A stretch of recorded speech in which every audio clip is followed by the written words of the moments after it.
아, 그거 왜 만져요? 더럽게! 거친 목소리에 깜짝 놀라 허리를 펴기도 전에 제 등 뒤에서 확 리어카 손잡이가 잡아당겨졌습니다. 고개를 돌려보니 20대 초반으로 보이는 청년이 팔짱을 낀 채 지그시 저를 노려보고 있었어요. 검은 모자를 눌러쓴 얼굴, 양쪽 귀엔 커다란 이어폰, 표정엔 비웃음이 가득했죠. 이런 거 뒤질 거면 집에서 좀 죽치고 있으시죠, 할머니! 말끝에는 초롱이 섞여 있었고 그 눈빛엔 사람을 향한 예의도 연세에 대한 존중도 전혀 찾아볼 수 없었습니다. 제 옆엔 오늘도 함께 리어카를 끌던 진돗개 복실이가 있었습니다. 늘 그렇듯 묵묵히 앉아 있었지만 그날따라 복실이는 무언가 달랐습니다.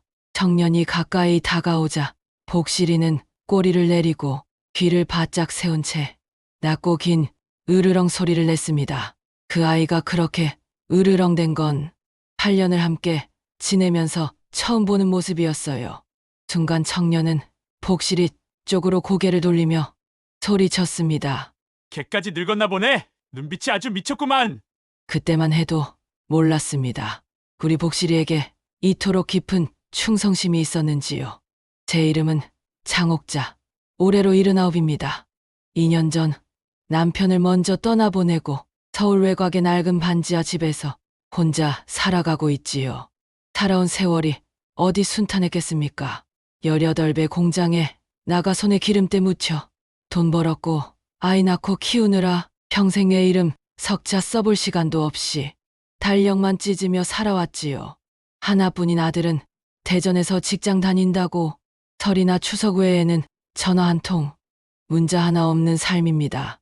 그 애도 사느라 바쁠 테니 서운함도 이제는 버릇처럼 눌러 삽니다. 한 달에 들어오는 돈이라고는 기초연금 30만 원이 전부, 국민연금이요. 그런 건 애초에 가입조차 못했습니다. 공장에서 일해도 식당에서 설거지를 해도 누가 그런 걸 챙겨줬겠어요. 쌀이며 반찬이며 무얼 아껴도 전기세, 약값은 어김없이 통장에서 빠져나갑니다. 그래서 시작한 게 폐지수거였습니다. 아침 6시면 복실이 목줄을 매고 리어카 손잡이를 꼭 쥐고 나섭니다. 기온이 영하로 내려간 날엔 숨을 들이쉴 때마다 입김이 허옇게 피어오르죠. 가장 먼저 향하는 곳은 우리 동네 주택가 골목입니다. 택배 상자, 전단지, 이삿짐 포장지 같은 게 가끔 문 앞에 쌓여 있거든요. 누가 일부러 내놓은 건지 그냥 버린 건지 모르지만 괜히 눈치가 보여 슬쩍 한번 주변을 둘러보곤 합니다. 그렇게 골목을 한 바퀴 돌고 나면 전통시장 쪽으로 발길을 옮깁니다. 가게 앞에 나와 있는 과일 상자며 채소 박스들, 가끔 상인들이 이거 가져가요 말 한마디 건네주실 때면 그날은 하루 종일 마음이 따뜻합니다. 근데 그런 날은 정말 드뭅니다. 대부분은 먼저 손댔다가 눈총을 받거나 그거 건들지 마세요. 단호한 말에 등을 돌려야 하죠. 복실이는 말없이 제 앞에서 걷습니다. 차가 지나가면 몸을 틀어 제가 리어카를 끌 공간을 내주고 제가 주저앉아 숨을 고르면 그 자리에 앉아 조용히 기다립니다. 저는 그 아이에게 말을 걸며 걷는 습관이 있습니다. 복실아, 조금만 더 가자. 카페 골목에 박스 있을 거야. 이렇게 중얼거리면서요. 초등학교 앞에 가면 학용품 박스, 종이 가방 그런 것들이 나올 때도 있습니다. 하지만 요즘은 괜히 손댔다가 따로 가져가시는 분 있어요. 소리 듣고는 바라만 보고 돌아설 때가 많습니다. 병원이나 약국 주변도 박스가 많이 나오는 곳이지만 경비 아저씨가 눈썹을 찌푸리는 걸 보면 괜히 뒤돌아 서게 됩니다. 그렇게 10시간을 돌아봐야 손에 쥐는 건 5,000원, 많아야 8,000원. 하지만 그 돈으로 두부 한 모, 복실이 사료 한 봉지라도 살 수 있으니 그나마 감사한 삶입니다. 복실이는요, 남편 떠나고 얼마 지나지 않아 우리 집 대문 앞에 버려져 있었어요. 가늘게 떨던 몸, 갈비뼈가 앙상이 드러난 채 밥그릇을 할듯 먹던 그 아이를 내가 데려와 씻기고 먹이고 말을 걸어주며 키우기 시작했죠. 이름도 그날따라 하늘이 참 맑고 바람이 좋아. 복처럼 온 아이라고 복실이라 지었어요. 그렇게 함께한 세월이 어느새 8년. 내가 아프면 옆에서 등을 토닥이듯 기대고 울면 말없이 무릎에 머리를 얹고 비 오는 날이면 리어카 앞에서 먼저 서서 길을 비춰줬던 아이. 누구는 개 따위라고 하겠지만 내게 복실이는 말 없는 가족이고 눈빛 하나로 나를 이해해주는 세상간 하나뿐인 동료입니다. 근데 그날은 정말 이상했어요. 복실이가 평소와는 완전히 다른 눈빛을 하고 있었거든요.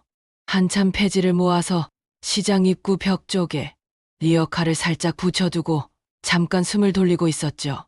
검정 패딩을 입은 청년 하나가 담배를 입에 문 채 저 멀리서 느릿하게 걸어오더니 갑자기 제 앞을 턱 막아서며 눈살을 확 찌푸렸습니다. 이딴 거 다 치우세요.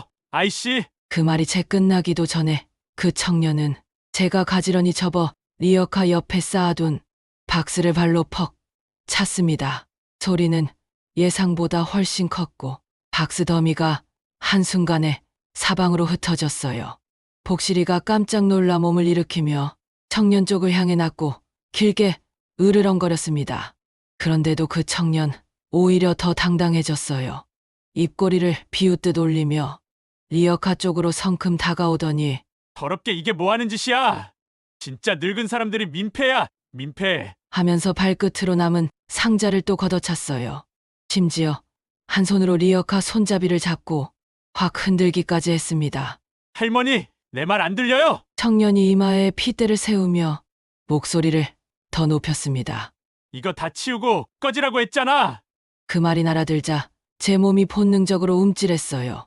복실이도 그 순간 뒤로 한 발짝 물러나며 제 다리 옆에 바짝 붙어 섰습니다. 그런데 그 청년 멈추질 않았어요. 이제는 발소리까지 거칠게 울리며 리어카를 가로질러 저를 향해 성큼성큼 다가오기 시작했습니다. 바닥에 흩어진 박스를 짓밟으며 지나가더니 어깨를 넓게 펴고 마치 밀어버리겠다는 눈빛으로 제 코앞까지 다가섰습니다. 그 눈 사람을 보는 눈이 아니었어요. 저 늙은 것 하나 밀쳐버리는 게 뭐가 대수냐는 표정. 제 몸이 그때부터 덜덜 떨리기 시작했죠. 아, 진짜 말을 말아야지. 늙으면 눈도 귀도 다 멀어. 아, 진짜 왜 이렇게 구질구질하게 살아? 그 순간 복실이가 저도 모르게 앞으로 성큼 나섰습니다. 낮게 으르렁거리는 소리가 복실이 입에서 흘러나왔고 앞발 하나를 딛고 몸을 살짝 낮춘 채 청년을 노려보기 시작했죠. 복실이는 평생을 조용히 살던 아이였습니다. 사람에게 짖은 적도 으르렁댄 적도 없었어요. 근데 그날 그 청년 앞에서만큼은 달랐습니다. 청년이 복실이를 보고 비웃으며 말했어요. 뭐야, 얘 늙은 강아지도 주인을 닮나 보네. 그 말에 제 속에서 무언가 꽉 뭉쳐졌습니다. 화가 났다기보단 서러웠어요. 그 순간 복실이가 달랐습니다. 복실이 귀는 뒤로 젖혀졌으며 단단히 말린 꼬리가 높이 치켜올라 있었습니다.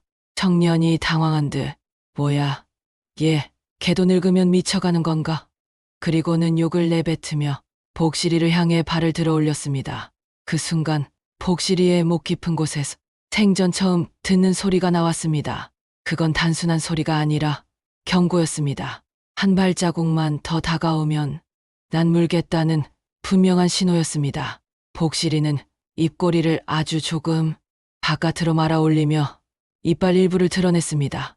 콧잔 등 근육이 움츠렸고 눈매는 날카롭게 바뀌어 청년의 몸 전체를 찌르듯 바라보고 있었죠. 그러자 그렇게 기세등등하던 청년이 잠깐 머뭇거리더니 슬그머니 뒷걸음질을 치기 시작했습니다. 뭐야, 이거 진짜 걔가 미쳤나? 입으로는 비웃듯 말했지만 이미 눈동자는 흔들리고 있었고 이마엔 식은땀이 맺혀 있었어요.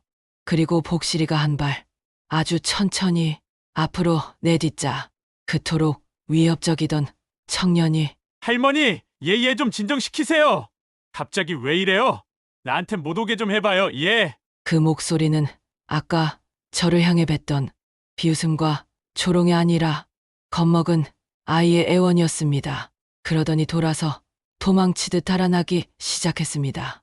리어카에 쌓인 박스 사이로 바지 자락을 휘날리며 발을 헛디뎌가며 도망치는 그 뒷모습에 저는 말없이 복실이를 내려다봤습니다. 그 작은 등 뒤에 어쩌면 내 인생 전체가 기댄 채 서 있는지도 모르겠다. 그 생각이 스쳤죠. 그날 저는 인생을 통틀어 가장 큰 위협 앞에서 가장 작은 몸으로 나를 지켜낸 복실이라는 존재가 얼마나 크고 위대한 존재인지 온몸으로 느꼈습니다. 8년을 함께한 복실이, 그 작고 든든한 등이 세상 누구보다 큰 위로가 되어 주었습니다. 말 한마디 없지만 그 눈빛 하나로 내 편이 되어준 유일한 존재, 때론 말 못하는 동물이 사람보다 더 깊은 정에 의미를 알려줄 때가 있습니다. 앞으로도 이막수첩에서 여러분 가슴에 남을 이야기를 계속 전해드리겠습니다. 좋아요는 힘이 되고 구독은 인연이 됩니다. 감사합니다.